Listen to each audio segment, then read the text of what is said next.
Disclaimer: the podcast contains adult themes, adult dialogues, and spoilers. Our opinions are just that, opinions. We're not bashing any of the creators we discuss, and we are not bashing you if you perceive things differently than us. Listeners and viewer discretion is advised. Hello, and welcome to this episode of Story and Things, a storytelling podcast. I'm your host, Cheli. And I'm your host, Yajaira. And we are here today to talk about a very special book written by Taylor Jenkins Reid, The 7 Husbands of Evelyn Hugo. I'm so excited to talk about this with you specifically. Just with you. Thank you. No, you. Season 3. Stop. No, we're on season 4 now. We're on season 4. I'm sorry. We're moving on. I hate that we make references to our own episodes that probably are not going to air in order. So it's like, damn, when you get to that specific episode, it's going to hit. It's going to hit so hard. Then you're going to be like, oh. They're like 40 episodes apart. Oh, that's why she was referencing Eminem so much. Now it makes sense. So I wanted to ask you, did you have any idea what this book was going to be about? What was your guess? Because I have a guess. What I had a thought? guess, sorry. Or what you thought? What I thought, yeah. I read the first page, and the first page was written as a newspaper clipping. And I was like, oh, we're reading a mystery. She's going to kill her 7 husbands, and I'm going to figure out how she did it. I thought it was just going to be that, because it's framed in a way where they're talking about her 7 husbands, and she's recounting it. I thought it was going to be us figuring out how she got rid of them. Same. And I was kind of down for it. I thought so, too. I was like, oh, this is a mystery. But can I be honest with you? I reread that first newspaper clipping like 4 times because I couldn't get into it. I don't even remember the first clipping, to be honest. I don't either. After her first husband, that's when the ball was rolling. First husband who? He was nothing to me. Ernie? Poor boy. Okay, so I wrote a whole summary for this, but you feel free to jump in whenever you want, okay? Let's start off with the summary. So this is a historical fiction novel that centers around a fictional old Hollywood star named Evelyn Hugo. And in present time, she's 79 years old, and she seeks out Monique Grant, who is an unknown journalist working under Vivant? Vivant? Yeah, Vivant. That sounds better. And she's not unknown. She's just a rookie, kind of. She barely started, and she was hired for Vivant because of a very good article that she had written once. So she really only has one article. She only has one thing under her belt. Okay, whatever. Not unknown, just a caterpillar in its pupa, getting ready to blossom into a beautiful butterfly. You're so right. Thank you. Okay, go ahead. That's Monique. She seeks her out because Evelyn is ready to tell her life story. And basically she wants Monique to write her biography. And her life story is much different than what the public has assumed. We learn that she was determined to escape an abusive home when she was young after her mother passed away. And her goal was always Hollywood. And somebody in the neighborhood, his name was Ernie, was said to be leaving for Hollywood. And so she just decided to tag along, and she ended up marrying him. And I believe she was 19. And her marriage, she framed it in a way that was like, she did things because she had to. That was her viewpoint at this point of the story. Yeah. So she married him because she had to get out of there, not out of love. And when she started her career as an actress, she befriends a film producer named Harry. He advises her to be seen with, other famous actors, and that's how she meets her second husband, Don Adler. And Evelyn did genuinely love him, but he was very abusive towards her, and so eventually they split up. Then she falls in love with a woman. She is a rising star named Celia St. James, and they have a relationship together, but because this is set, when the heck is it set? What, 80s? Yeah. They can't be out. So they decide to trick the paparazzi and the media by basically having Evelyn marry Mick. Yeah, Mick Riva in Vegas. So it was like a quick Vegas wedding. Just to distract the media from them thinking that her and Celia were together. Because they were always together. Yeah. So they were like already speculating. Are there slumber parties? More than slumber parties? Are they holding hands? Jesus Christmas. Don't say that. But her marriage was annulled immediately. So this distraction did work, but then Evelyn finds out that she's pregnant from her night with Mick, and it ends her relationship with Celia. And also, she does terminate the pregnancy. Afterwards, she marries Rex North because it's convenient for the both of them since they're doing a movie together, but it's like sexless.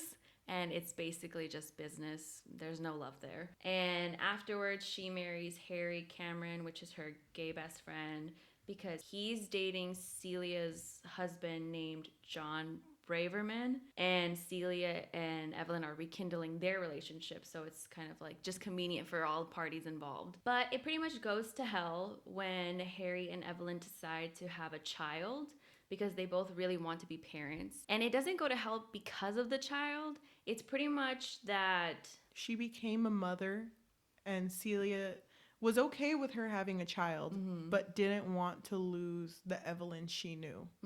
But what really was the tip of the iceberg was that Evelyn films a movie with her ex-husband, Don Adler, and it has a sex scene, and it pretty much just created this wedge between Evelyn and Celia. So then they ended up breaking up.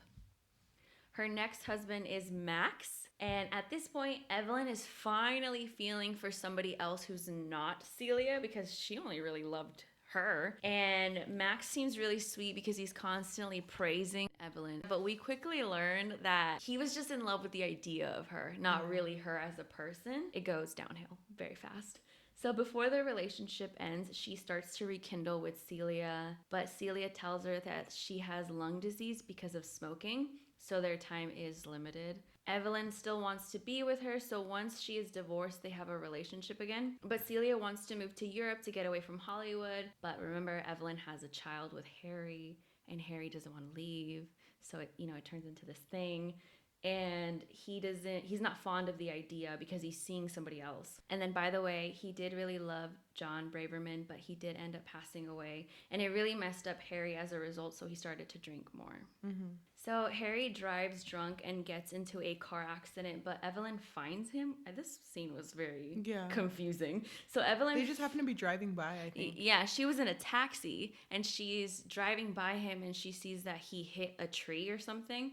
And she didn't want his reputation to be ruined because she knew he was drunk. Yeah. And so she ends up moving him out of the vehicle. And leaving the other body that was there, which was the other person that he was seeing. Yeah. And in the end, Evelyn and her daughter go to Europe to be with Celia, and Evelyn marries Celia's brother, Robert. What's his name? Yeah. His name was... Robert Jameson? Yes. So that she can have Celia's estate once she passes. Celia and Evelyn have their own wedding ceremony, even if it's not legal. And that's when she ends up dying. Years pass, and Evelyn loses her daughter to breast cancer. And Monique, the journalist, realizes that Evelyn is also suffering from breast cancer, which is why she finally decided to tell her life story. So, as I mentioned, Monique is new to her job, or new-ish. And so Evelyn finally reveals to her that she picked her to tell her story because it was actually Monique's dad who was in the car with Harry when they got into that accident. Yeah. And he was the man that Harry loved. And Evelyn even had a love letter that was written by Monique's dad, addressed to Harry. And then at the end of the story, Monique decides that she will write the book, and Evelyn passes away from an overdose. First impressions.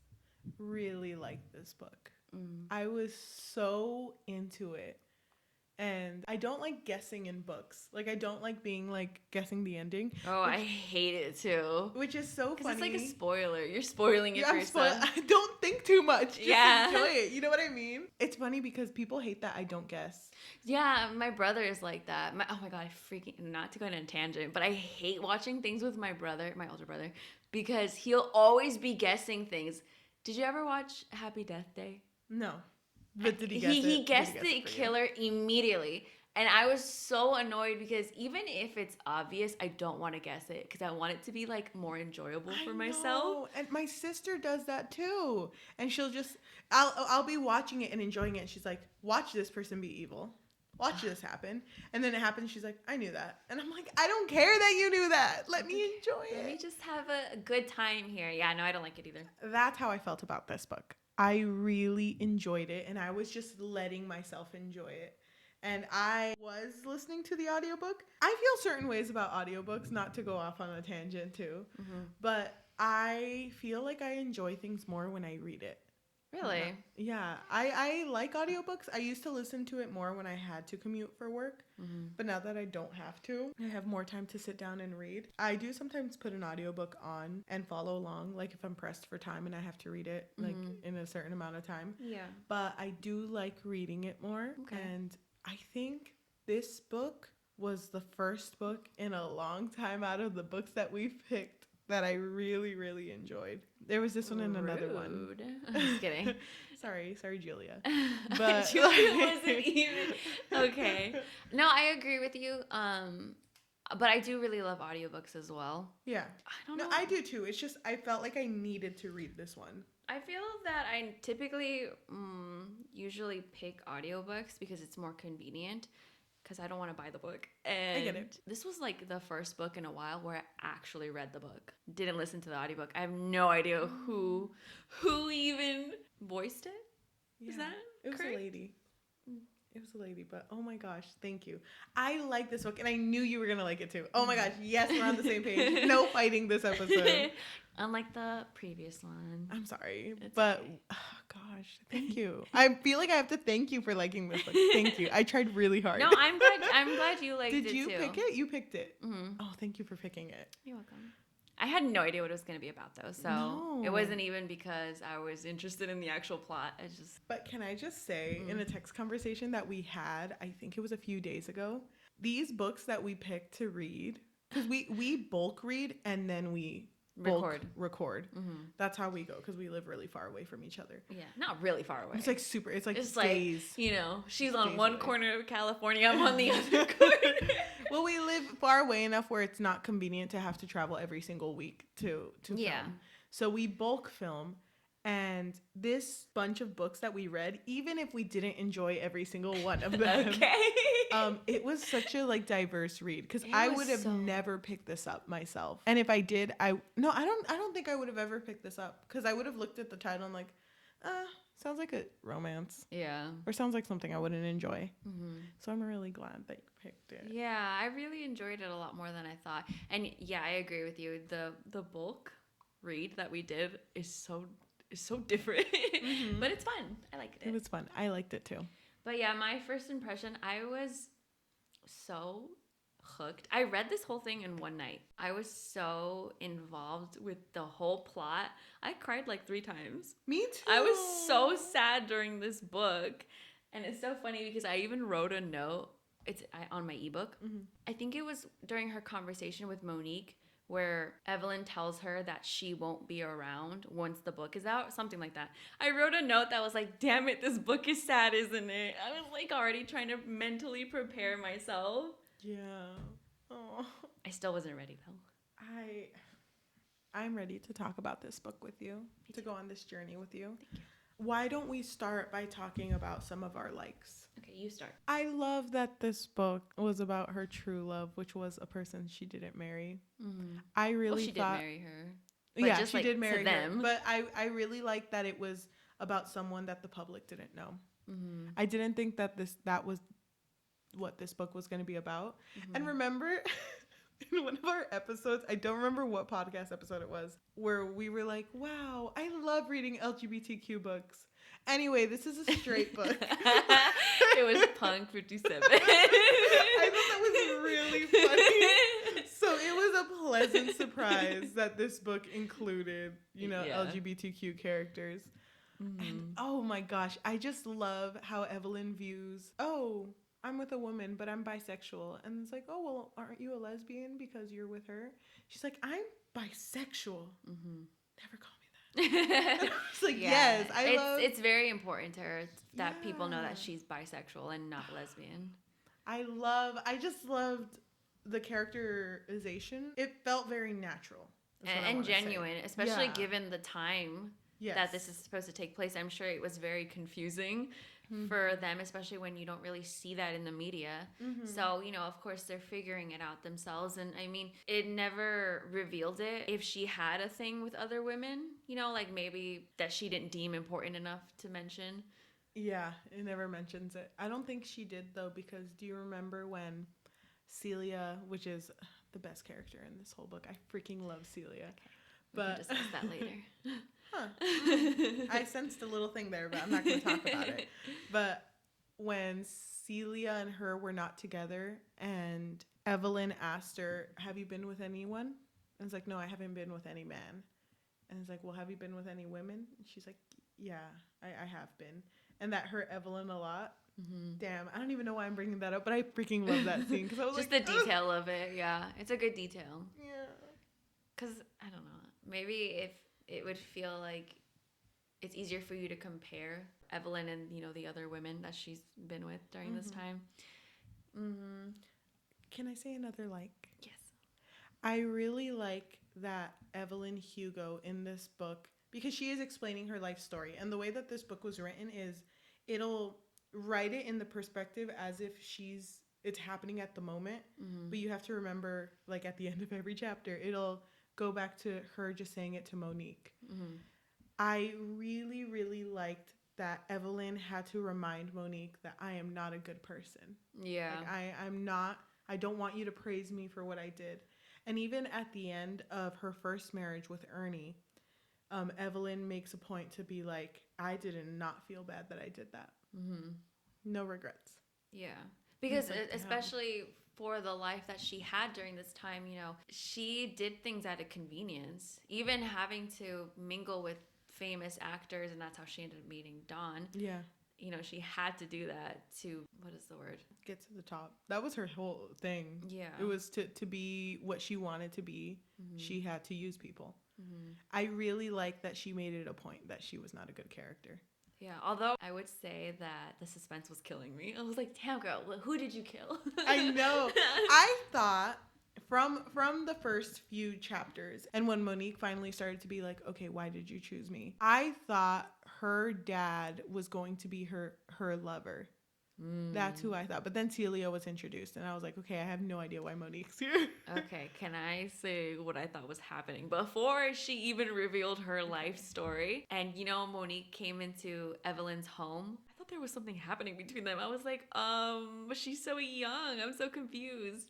Because Monique was so, like, taken aback by Evelyn, and then Evelyn was really nice.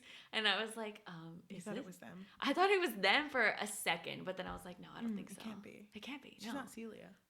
Okay, but I didn't know about her. You know what's so funny? We already revealed that Celia dies at the end. Mm-hmm. But it was so funny because when Celia died, I was like, oh my God, like she's dead. it hadn't occurred to me, oh yeah, Evelyn's been living alone for years. Yeah. I'm such an idiot for not noticing that. But I felt the same way though. Like it's still her to go through that with her. I just really liked Evelyn's personality. I mean, you kind of touched on it already, that she was very to the point, that she would say, no, I'm not a good person. But there was even another part, I don't know if you remember it, where... I do. I do remember it, where she tells Monique that she's basically not going to be here, right? She doesn't say why, but she tells her she's not going to be here. And Monique, of course, because she's a journalist, I'm not sure if this is her personality, but she kind of just repeats it. Nah, not right away, but like after a while, she kind of just says, yeah, because you're not going to be here. Just kind of like blunt. And then Evelyn tells her, you know, words have weight to them. You need to be careful with how you say things. Like, she's not offended, but she kind of, I guess, educates her a little bit. Because she even educates her when Monique starts questioning her bisexuality. Yeah. She's like, did you even like men? Yeah, exactly. Or did you even love them? And she was like, yes, I loved them. Like, I'm bisexual. That's what I really liked about Evelyn's character, was that she was very straightforward, and I'm so sad that she's gone. I really liked Harry. Oh, yeah, he was a good character. He was a very good character. He was husband number 5. The best but one. Also husband number 1 in her heart, you know? He was her... What was he at first? An agent? Yeah. Or, because he also directed movies. He worked for the studio that she was in, Sunshine Studio? Sunset? Yeah, he's a film. Are you okay? Hello? I'm sorry, I crashed into this. I couldn't think of the word. It was something. He's a film producer. Mm-hmm. And he was the one who advised her to, you know, start dating these famous actors to get her name out there. But it wasn't until I think after Don Adler where she was just with him and was like, you know what? You're my best friend. And he was like, shut up. What? And it's like, yeah, you're my best friend. Uh-huh. And she was like, I never understood why you didn't try anything with me. You're the only person who's never tried anything with me. And he's like, you're not my type. It's like, oh, okay. Yeah. But it's so cute because even when they get married and they decide that they want a kid, just like their marriage was so good because they were the only male marriage where the whole way throughout, they loved each other. Yeah. That never changed. And the way that they talked to each other, it was like, you're my entire life. Like, you're one person I can't live without. And I really liked when they decided when they wanted to have a kid. And she was like, okay, we're gonna do it. We're gonna have a kid because we both want a family. And then they were like quiet for a while, and she's like, you do know like, to have a kid, there does have to be like consummation going on. And he made that little joke that was like, you know, even though I'm gay, there's always been a little part of me that's wanted to bed you since we first met. And she's like, I knew it.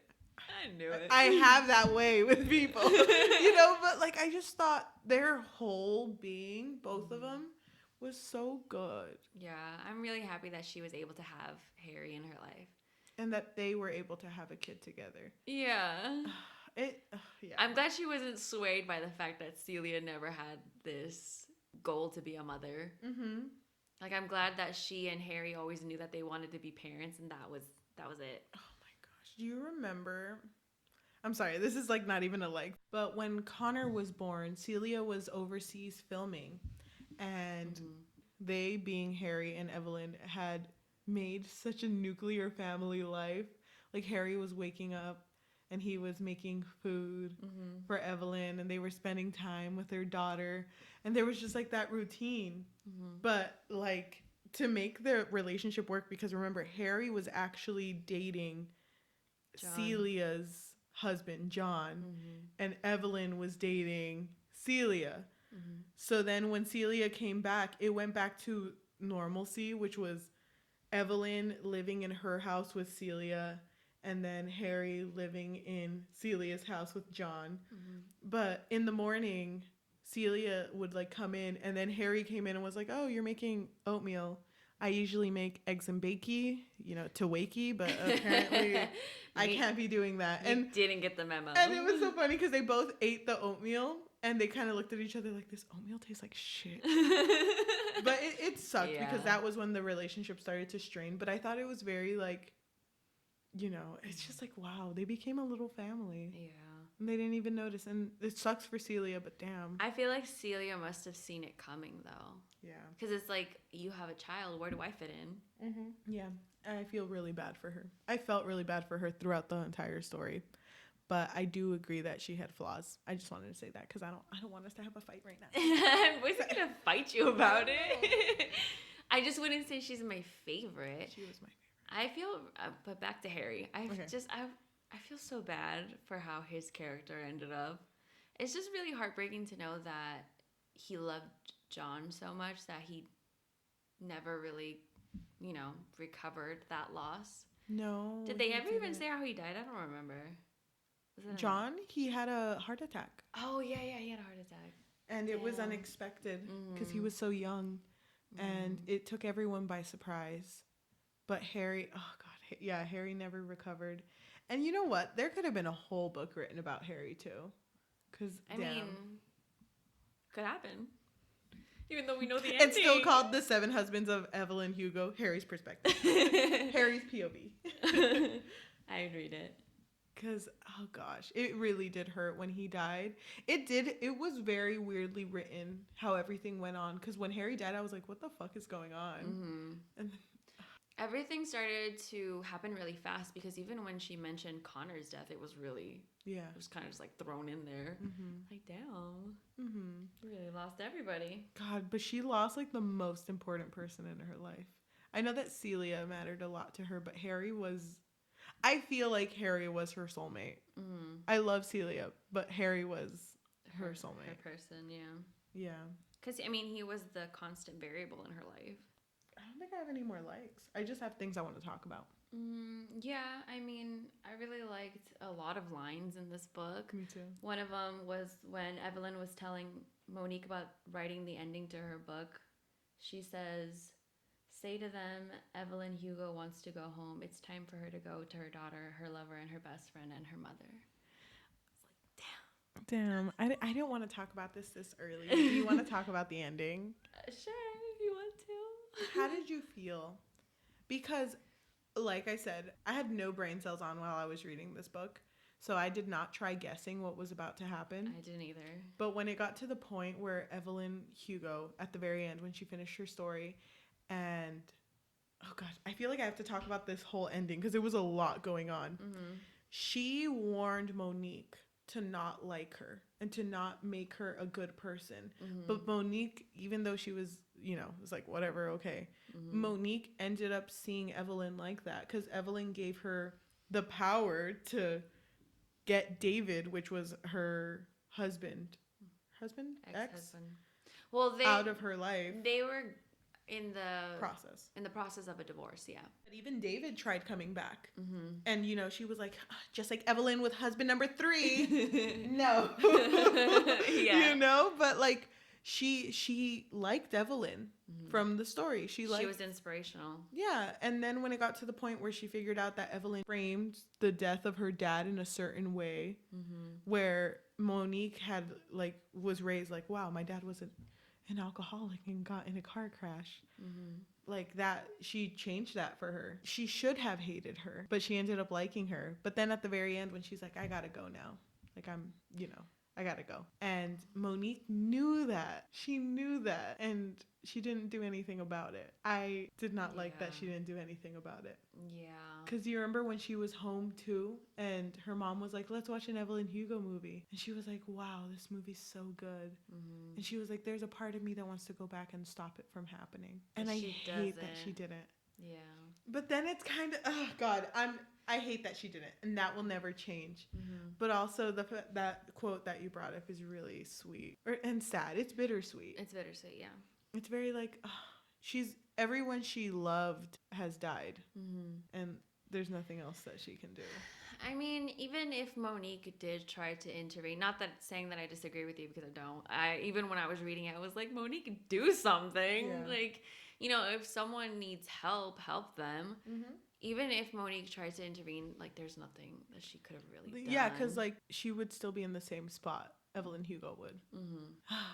It's sad. It sucks because I would have wanted her to intervene, but with the way the story was playing through, she wouldn't. Which I kind of wonder why she didn't. Because it was the end of Evelyn Hugo.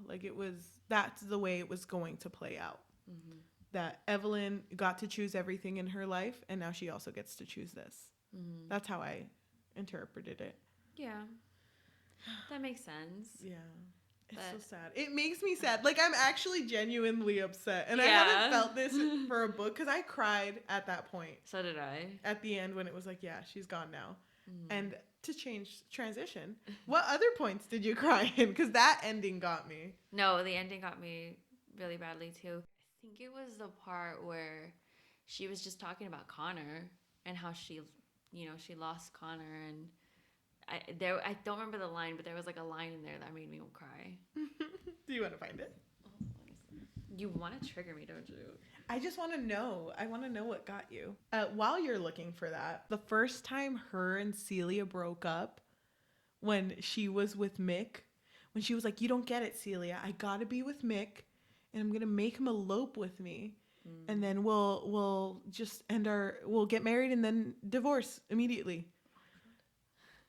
Keep going. When that happened, I was like, at first I was like, what the fuck is she talking about? This is not going to work. And it did. She got what she wanted. And I was like, okay, good for her. And then she went back and ended up being pregnant. I thought that she had told Celia her plan. Because at first I was like, okay, if they both agreed with it, fine, whatever.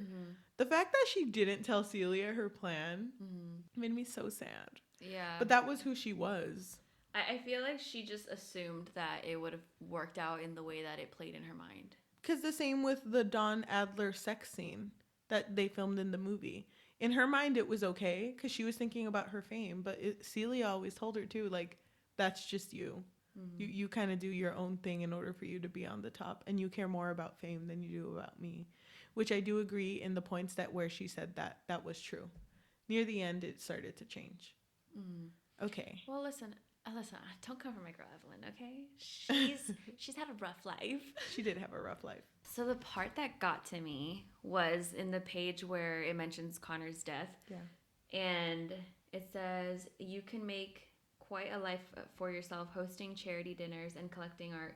You can find a way to be happy with whatever the truth is until your daughter dies. And then I'm going to skip 2 paragraphs. I told her every single day that her life had been the world's greatest gift to me, that I believed I was put on earth not to make movies or wear emerald green gowns and wave at crowds, but to be her mother. I'm gonna cry again. This is so sad. That is really sad. That kind of reminds me of, oh my gosh, I don't remember the president. I think it was Theodore Roosevelt. Very weird thing to bring up. I don't know if it was Theodore Roosevelt. It might be him. But there was one that kept a diary, and he would just write about, like, his everyday life. Also, if I'm wrong, please don't at me. please do tell me, but please be kind, because I don't remember where I heard this. But basically, he wrote in his diary every single day. And then when his wife died, his last journal entry was the day she died, and was basically, my life has ended. And he never wrote again. Aww. And it's like, oh, fuck. That gets me. Yeah. That really gets me. Through Connor, she became a better person. I think she really needed Connor in her life. And Connor was so good. Yeah. Connor just went through a lot. I mean, that part really got to me just because I was not expecting it at all. Even though there is a part when she's talking to Monique, she does mention that something along the lines of people in her life can't say anything because they're all gone. Yeah. That's why she's going to be honest, because nobody can refute what she's saying. Yeah. It didn't hit me that even her daughter would be gone. Do you think at any point Evelyn was lying? The whole time. Just kidding. No, I know. I only had one husband. I never got married, actually. This is why I hate the unreliable narrator trope, because I'm like, is this the trope? I believed you. I know. I don't think so. I don't know. I trust my girl. I think out of all the things I've ever read, I do believe her. Just because everyone is gone, I feel like there's no point in her lying. I don't think she has anything else anymore. Yeah, and there's also the thing of not that she's making all of these guys look bad, but you don't want to mention it because it might make them look bad. So it's just uncomfortable to talk about these relationships that she had, especially when the media had already portrayed all of her relationships in a certain way. Do you remember in the beginning how, like, there was, like, this whole paragraph of just, like, a summary of how the media portrayed her marriages and her affair? Oh, my gosh. Everything she did was so calculated, though. Like, for the media to view her a certain way. Yeah. And it was kind of crazy the way that they portrayed fame in this book. Because remember how she would talk about, like, okay, we'll do this. Everyone will hate me. But then we'll do this, and then, like, you know. But I feel like that's probably how celebrities think. Crazy. I can't imagine doing that. That's so, like, putting your life, like, you're viewing your life superficially. And even with, like, her marriage with, who was it? No, Rex. What they were only with each other with the convenience of having to make more money. Yeah. Gosh. True. That sucks. I can't live that. Yeah, no, me neither. I thought you were going to bring up when she was married to Don and how, remember the media clipping, how people were portraying her as, like, this bad person because she wasn't giving him a baby, because she was working a lot. And so the media was like, she's so selfish because... For not doing that. For not having a child. And so they released this thing that basically said that she had a miscarriage, which And she then didn't. the media flipped and they were like, oh, we should feel so bad for her. She's a queen. She's this and that. Always Praise slaying. her.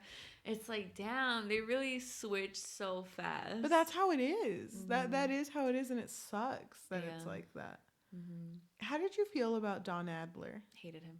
I hated him too. Even when he became a good person, I would not. No. I would not get close to that man. Because even Evelyn says, if it weren't for the fact that your, like, popularity is in the garbage right now, or, like, sinking, you would still be the same. And I do agree with that. He would still be the same. I thought it was really cute, though. Like, when they met again, and he was just kind of trying to be... like, I'm so sorry. I did horrible things to you and stuff. And the first thing she says is like, do you want to see pictures of my daughter? Yeah. I thought that was really cute. But she did make it really clear, like, we are not friends.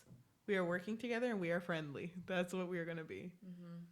But she became a different person. And I freaking love Evelyn motherhood Hugo. changes you, I've Motherhood heard. changes you. I love that. Did you want to talk about Max? Her marriage with Max. Max was the director that loved the idea of her. I hated him. He was the worst husband. He was the worst husband. Don was the worst Don husband. was the worst husband, but he's husband number 2. The first 3 don't even count. The first 3 don't even count. They count. No, they don't. Yeah, it was really sad because that whole relationship with Max, I really thought that she was going to gain something beautiful from it because he was so sweet. He was so nice to her and he was really, seeking her out and he was really, complimenting her all the time. And it sucks too because she realized what it was at one point. Yeah, but they were already married at that point. It sucks when she realized it though, when she was like, oh, this is what it is. He just liked the idea of her, which sucks. Because I really wanted her to have another good relationship besides Celia. Yeah. Yeah. Yeah, it was bad. I don't even remember her congressman. I don't either. Why did she do that? Was it because people thought she was with Celia? Oh, that was the affair. Why did she have an affair? It was just a news clipping. It says, Hugo was recently seen out with a much younger man last week, Jack Easton, a Democratic congressman from Vermont. He's only 29 years old. That's more than 2 decades younger than Evelyn. I think it was just, a thing. Oh, you know why? I think maybe that was her way of getting out of the marriage, wasn't it? Something like that. Yeah, probably. Okay. I'm reading the discussion questions. I freaking love these discussion questions. They're kind of like everything. Wait, before that, you're not going to say any dislikes? My dislikes was that it ended. My dislikes was that Monique didn't do anything. I hated that. And I will always hate it. My other dislike. If you say what I think you're going to say, I'm going to get really sad. No, that's third. My second dislike is, do you remember when she confessed to Monique finally about her dad? Yeah. It really hurt me that Monique told her, I'm glad that everybody you love isn't here anymore or something like that. Yes, I do remember I was so hurt by that. I had to literally put my tablet down. I was like, damn, that burned. You counted that as a dislike? It's kind of a roast, though. She roasted her. I mean, she did kind of. I didn't like that, though. I didn't like that. Roast. I didn't like what that said about Monique's Monique character. was hella mad, yeah. I mean, I understand why she would be mad, but, like, you shouldn't say that to someone who literally lost everybody in their life. Yeah, I get it. My other dislike, you guys can't see Cheli, but she looks disappointed. Can I just say it before you say it? I just want to say something just to clear my name before you just like demolish me. Hold on. I know that Celia is not perfect. I know that. And there's one thing that irked me about her. And it was about how she always assumed. And I think Evelyn brings it up once. That it's like, when I'm in love with Celia, I'm bisexual. But then when she's not confident, I'm straight. And I was like, damn, that kind of sucks. I know that Celia had flaws. I know that my girl had flaws. But she's still my girl. Okay. Thank you. Go ahead and roast her now. I mean, you pretty much said it. That was it? Yeah, I mean, I didn't like that Celia diminished her bisexuality. Oh, no, I hated that too. I mean, it happened a lot in the beginning of their relationship, or at least when they would fight, where she would just be insecure about it, which I understand because I don't know if she was that experienced as well, but I just hated it so much because, I don't know, I just didn't like it. It made me uncomfortable. Yeah, but then also it was back then when, you know, there was no labels for anything. You know, because I think Evelyn mentions it once, correct me if I'm wrong, that word bisexual didn't exist back then.